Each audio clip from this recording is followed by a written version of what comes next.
Welcome back to MD101, the little series I'm doing about the basics of maladaptive daydreaming. This is part 3 where we're going to go over content. I was going to wear my fun hat today, but I couldn't find it. So we have a fun hairpin instead, which is a colored pencil.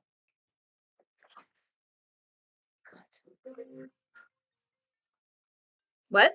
Sorry about that. So content doesn't matter. Said that a lot on this channel. It's not entirely accurate. Yeah, the content, it might mean something to you or reflect something about you. But in general, when you're talking about a diagnosis of maladaptive daydreaming, content doesn't really matter to that. The You will not find any questions or statements about what maladaptive daydreamers daydream about in the symptom domain or on the maladaptive daydreaming scale. Because it doesn't matter if you're Harry Potter, it doesn't matter if you're an idealized self, it doesn't matter if you're not in your daydreams at all, it doesn't matter if you daydream a massive, detailed paracosm, it doesn't matter if you daydream the same scene over and over and over again. The contents of our daydreams are as varied as the individual. With that said,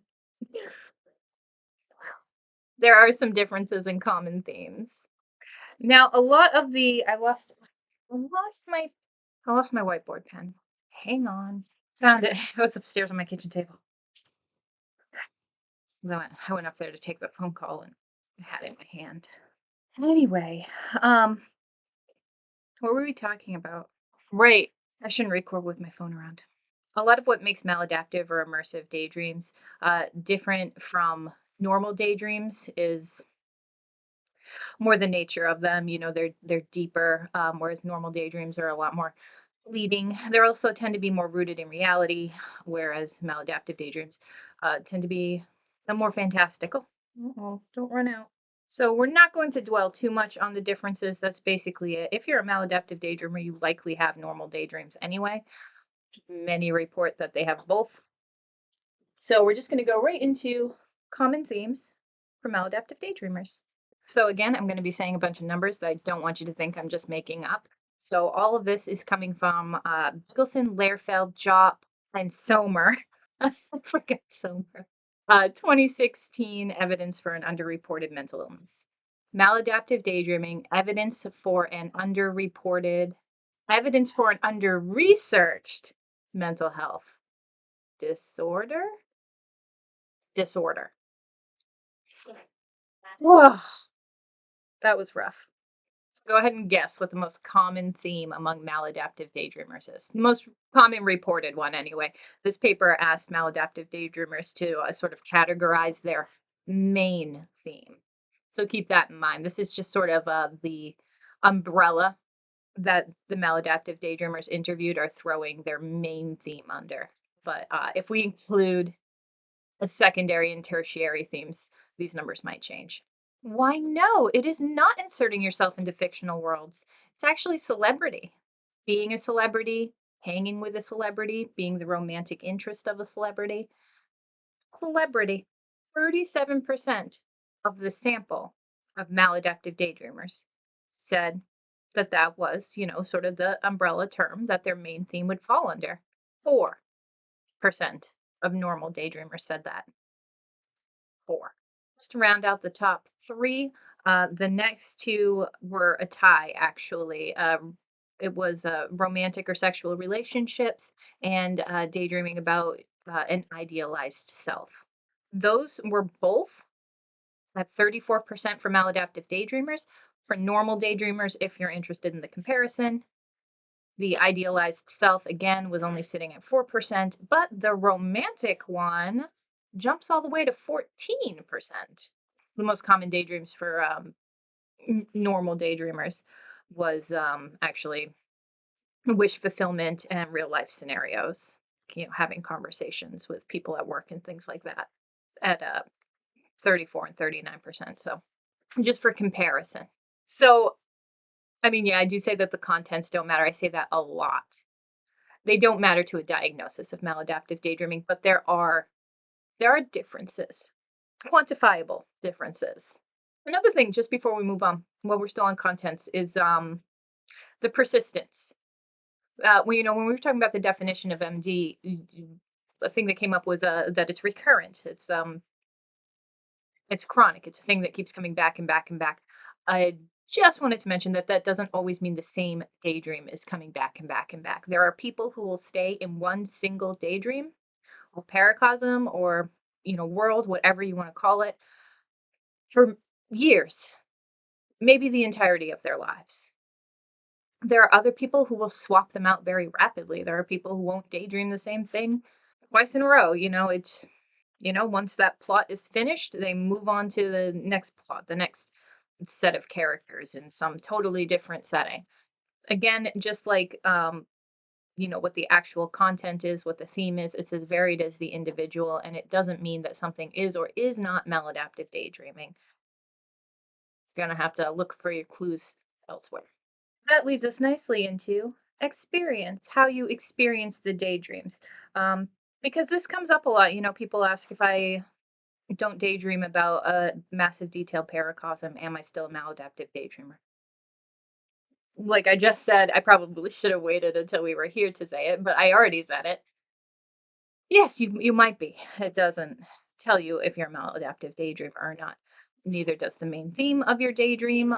Although obviously we can see that there are certain themes which are a lot more likely among maladaptive daydreamers. But even wish fulfillment and what was the other one? Real life scenarios. Those were the two biggest ones for normal daydreamers. But it's not like no maladaptive daydreamers reported that. A bunch did, 6 and 7% respectively. So it's a little less common among us, but it's not like it doesn't happen. Also, what people wonder is first, third person, things like that. I'm not in my daydreams. Doesn't matter. Some people just daydream as like the non-existent, omniscient third person narrator, or they're not even the narrator. They're just watching it unfold. While some people are the main character of their own daydreams, and some people are the main character, but it's not actually them. They're actually a completely different character, but it's kind of like their self insert. Again, just a stylistic choice, doesn't really matter. Back to narration, because this is a big one. A lot of people wonder about the visual element of maladaptive daydreaming. When you talk to maladaptive daydreamers, the majority of us are seeing people. We have typical eyesight. And daydreams in general often have a very strong visual element among anyone who has typical eyesight, anyway. So, the most common report you'll see is people talking about what they're seeing in their daydreams, in their mind's eye, and how detailed it might be, or how detailed it is. You'll see people say like, "Oh, I can't actually see their faces. Their faces are kind of blurry," um, which I think is weird. Like, are their faces blurry in your daydreams? "Oh, no, mine are super detailed. I can see every line." You know, it's a lot of talk about what you can see, but that is not the only way to experience daydreams. Like I just said, like somebody who's never experienced sight, someone who's blind from birth, you think they just don't daydream? Of course they daydream. They just don't do it with visual elements, or at least not visual elements in the sense that a sighted person would understand them. Some people with perfect eyesight have what's called aphantasia, where they don't really see images in their mind's eye, and they will experience daydreams without a visual element. And some people do this narration thing where they may or may not be able to daydream with visual elements, but it doesn't matter because it's not really the focus of their daydream. The focus of their daydream is an ongoing narration, like their inner voice, saying words. And none of these matter to whether or not what you're experiencing is or is not maladaptive daydreaming, because daydreaming is so varied and it's not always visual experience. So yes, people with aphantasia can be maladaptive daydreamers. People who are narrating instead of seeing things could be maladaptive daydreamers.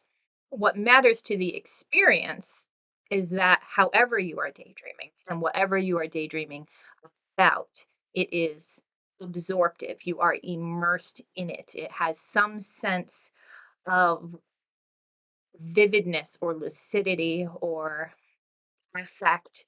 You're there, you're taken with it, and it takes you. That's the main thing. That is the thing that you are going to see listed on, like, the diagnostic criteria. They don't care about your characters. They don't care about your main theme.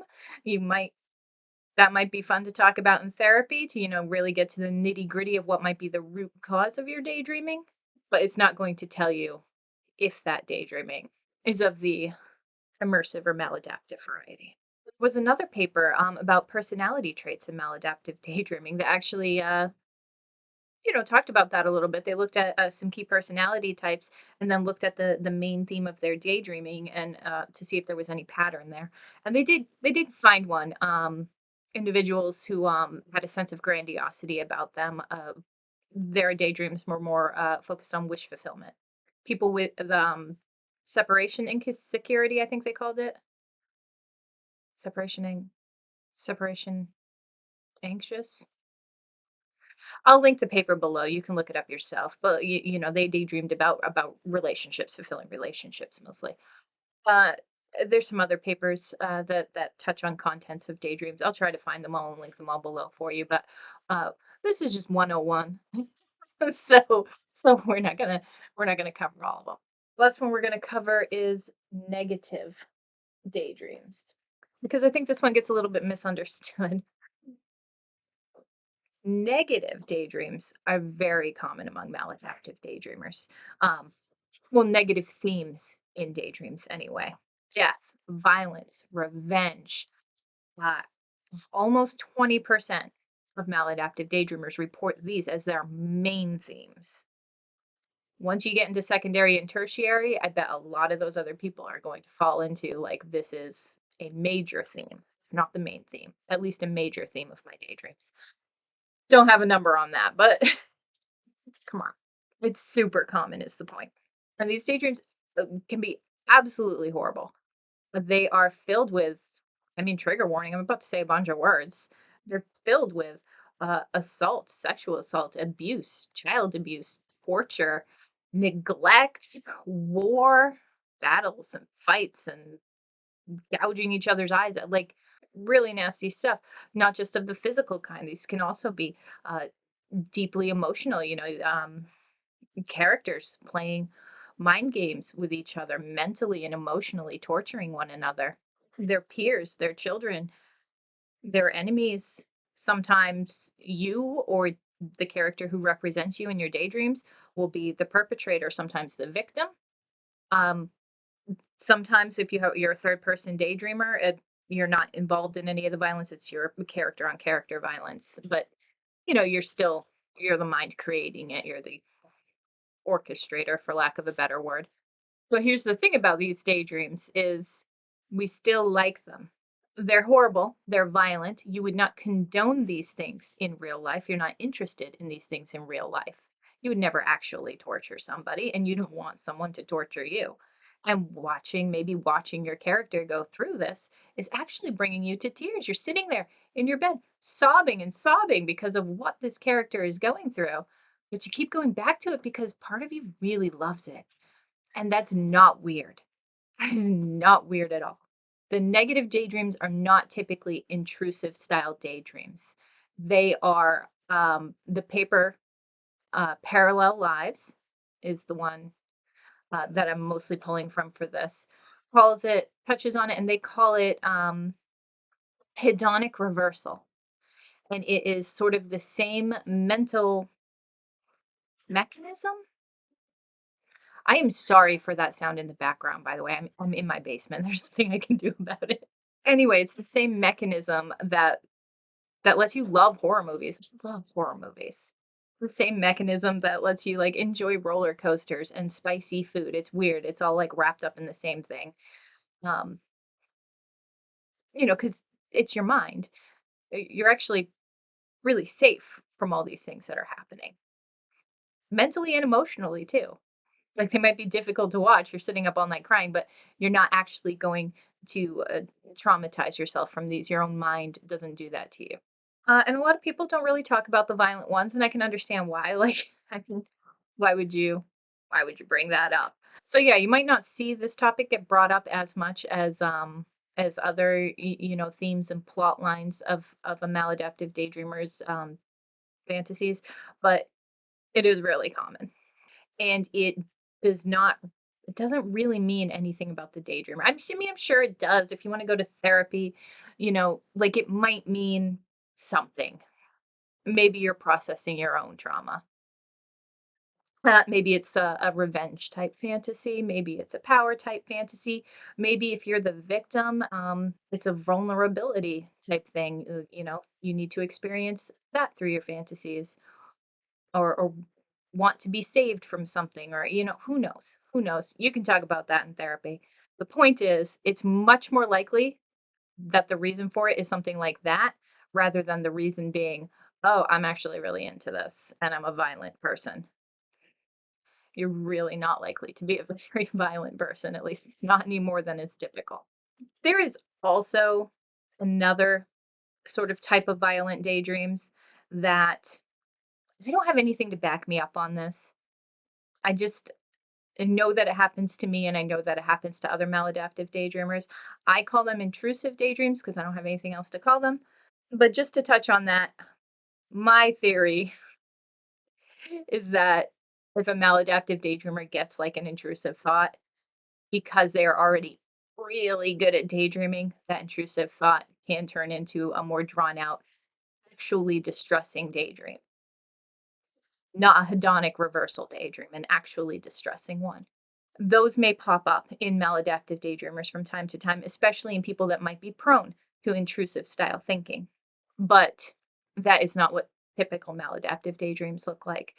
And if that is the only way you experience your daydreams, you're probably not dealing with maladaptive daydreaming. You might be dealing with, actually, I'm not qualified to speak on what you might be dealing with. Talk to somebody about it. And that's it. That is where we're leaving it for today. The next section is signs and symptoms. I feel like I've already done a video on that. It doesn't matter. I'll just do it again. Nobody cares. It'll be great. All right. I will see you eventually.